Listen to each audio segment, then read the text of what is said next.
Hello everyone, welcome back to my YouTube channel. My name is FPL Elmer, and today we're going to be going through the best players from each team in terms of FPL, and I hope that you're going to enjoy it and you're going to take something out of this to be able to assist you to get some differentials and also some players in your teams who you might not know about and how they performed.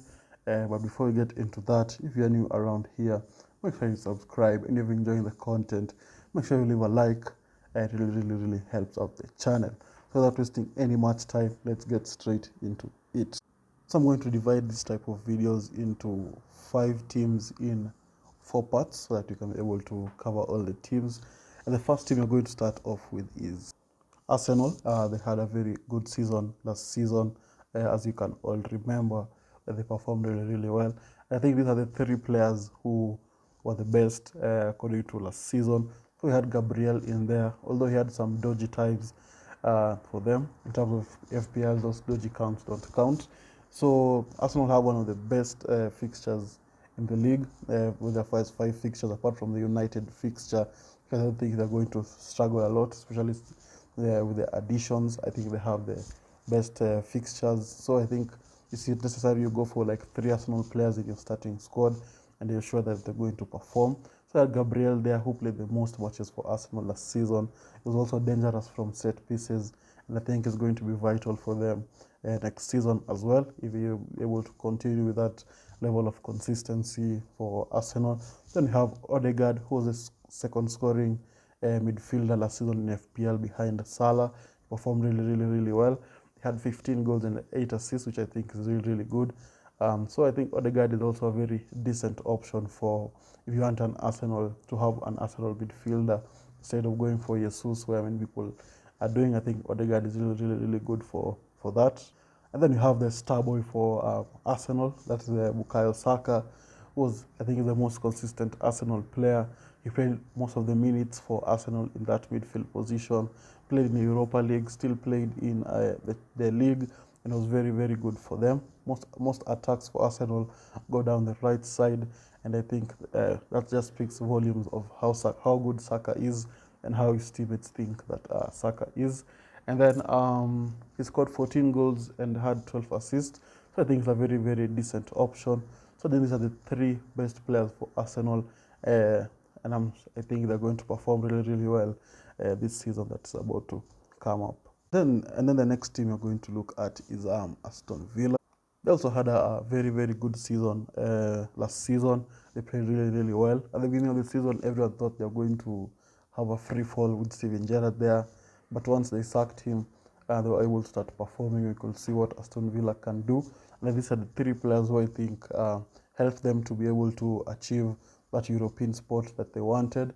So we have Tyrone Mings, who I think was dangerous from corners. He played the most minutes for Aston Villa after he was disrespected by Steven Gerrard, dropping him, removing captaincy from him. So when Unai Emery came, he stabled the ship, and I think we could see what Tyrone Mings could do, get goals from corners, secure some clean sheets, some last-ditch tackles. So I think Tyrone Mings is also very good if you want a 4.5 million defender who's guaranteed to start almost every game, and also to have a good defense, because Aston Villa had a very good defense last season. And then the other player is Douglas Luiz, who's a set piece taker for Aston Villa, and is also very good from set pieces, be it free kicks, corners. He can also score from corners, which I think is a very good trait to have from corners. He managed to get 7 assists. I think most of them are from set pieces. So I think he's dangerous for 5.5 million if you want a cheap player who you're sure is going to guarantee you some points in terms of his assists. I think he's a very good option to have in there. And then you have Ollie Watkins, who I think scored the most goals for Aston Villa. I think the most goals he's ever scored in a season, with 15 goals and 8 assists. He was very good, especially for that purple patch that he had in the middle of the season, where he was scoring game after game and getting assists. If he manages to get that level of consistency, I think it's going to be a very dangerous FPL asset this season. And as you can see, the fixtures for Arsenal are not, for Aston Villa are not that difficult, with Everton, Burnley, and Crystal Palace in their first 5 fixtures. So I think it's a very, I think they're a very good team to have in there, especially for the likes of Tyrone Mings at that price. I think it's an absolute bargain. And then the next team to look at is Bournemouth. I'm not sure. I'm so sure that not many people are going to go for Bournemouth players, but I think some of their players have been decent. They have decent prices, so we can take a punt in one of them. So some of the players I've selected here are like Philip Billing, who scored the most goals for Bournemouth last season with 7 goals. He looked very dangerous in front of goal, especially because he's tall. He also has that arc of going in behind the defense, overlapping Solanke there. I think he played really, really well. And for 5.5 million, if you want a cheap enabler, if you want some differential pick in there, I think Solanke is going to be decent for that. Then we have Kluivert, who just joined Bournemouth. I think it's a very, very good signing. He's able to hit the ground running and perform the way he performed. I think was it Roma. I think it's going to be a very, very decent signing for Bournemouth. And then we have Solanke, who is the main man for Aston Villa, I mean, for Bournemouth, and I think he's going to be performing really, really well. So I think it's a very decent option to have in there. If he's able to get that consistency, if Bournemouth keep signing this type of players like Kluivert, I think it's going to be decent. He managed to score 6 goals and have 10 assists, which I think is a very, very good season. He's able to boost those numbers. I think he's going to perform really, really, really, really well. Then the next team we have Brentford. I know last season they fell short of the European spots, and I think it's going to be a very good season. And I think a very different season because of the Ivan Toney ban. I think it's going to be a very interesting season for them. So these are the 3 players I've selected for Brentford. We're going to have David Raya in there, although we don't know his situation with the club. Is he going to stay?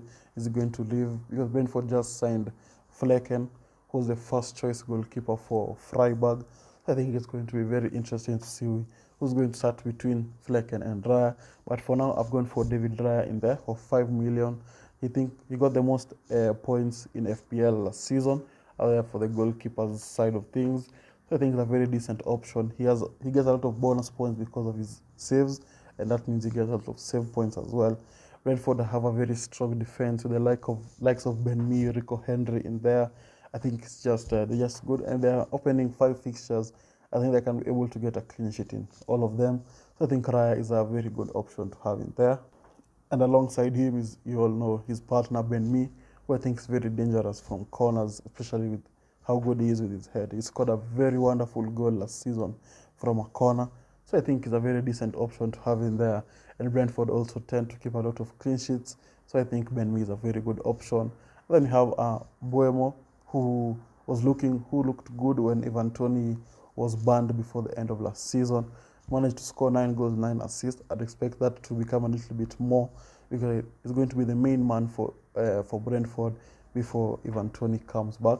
So I think he's a very decent option. And FPL has put him as a midfielder instead. I think he's more of an attacker instead of a midfielder. So that's a very decent midfielder, if you ask me. I think he's going to perform really, really well. And I think he's an asset that everyone should be having in their teams. And then the final team for the video is going to be Brighton. We have Mitoma, March, and Pascal Gross. They're all the same price in FPL at 6.5 million. So it's a case of who do you fancy the most? Who do you think is going to perform the most? But here's some stats from last season. So Gross managed to get 9 goals, 8 assists. He had the most points in FPL from the 3 players, and he also had the most minutes played from the 3 players. So I think, with that being said, I think he's the better option if you think about it, because he has similar stats to the rest, most FPL points, and he's not going to be rotated a lot. So I think he's also a very decent option. Then he had March with 6 goals and 10 assists. Most of those assists came from set pieces, because he takes the corners for Brighton, if I'm not mistaken. And I think that's why he's able to get those many attacking returns. Then you have Mitoma, who I think is the most exciting one out of all the 3 players. We also saw what he did last season. Managed to get 7 goals and 9 assists. So yeah, but from these 3 players, it's just who you fancy the most, because I think their stats are also more similar, but I'll be leaning towards Pascal Gross because of them having the most minutes played in the team. So that are the teams I'm going to be looking at right now.